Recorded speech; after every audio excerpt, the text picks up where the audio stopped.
Hello everyone, welcome to my another mini vlog. মই বহুত দিন হৈ গ'ল এক্টিভে নাই, ভাবিছোঁ আজি কিবা এটা দিওঁ ভিডিঅ'। তাকেই আজি ৰাতি মই বনাবলৈ লৈছোঁ মাছৰ তৰকাৰী।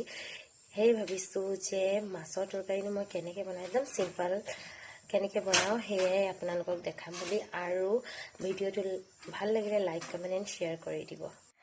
শাহুমাই মাছখিনি কাটি মেলি দিলে, এয়া মই ভাজিবলৈ ৰেডি কৰি আছোঁ। তাতে ঢালিলোঁ হালধি আৰু নিমখ, বেছি সেইখিনিতো জানেই আৰু। এইখিনি গোটেইখিনি সানি মেলি মই কেৰাহী এখন গৰম কৰিম। এয়া কেৰাহীখন গৰম হ'ল, তাৰপিছত তেল ঢালিলোঁ। তেলখিনিও গৰম হোৱাৰ পিছত মাছখিনি এটা এটাকৈ ঢালি ফ্ৰাই কৰি ল'ম আৰু। এয়া মোৰ প্ৰায় হৈয়ে গ'ল মাছখিনি ফ্ৰাই কৰা, ইমান সোনকালে হোৱা নাই আকৌ দেই। এয়া সেই একেখিনি তেলতে এই আলুখিনি মই বইল কৰি ল'লোঁ আগতে, যিহেতু অকণ সোনকালে কৰিম বুলি ভাবিলোঁ।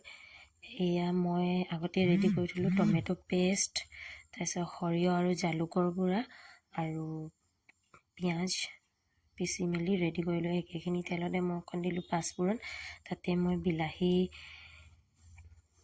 বটাখিনি দিলোঁ। তাৰপিছত সৰিয়হ আৰু জালুকৰ বটাও দিছোঁ, লগতে আকৌ পিঁয়াজৰ বটা দি ভালদৰে মই ভাজিম, মজাই একেবাৰে। তাৰপিছতে দিলোঁ নিমখ, হালধি, জলকীয়া গুড়ি, যিখিনি বেছিক লাগে আৰু।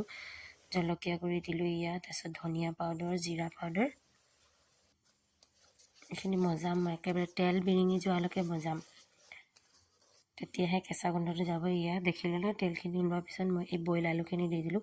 এই বইল আলুখিনি দিও আকৌ মই বহুত টাইম ভাজিম, তাৰপিছতে উতলা গৰম পানী দি দিম।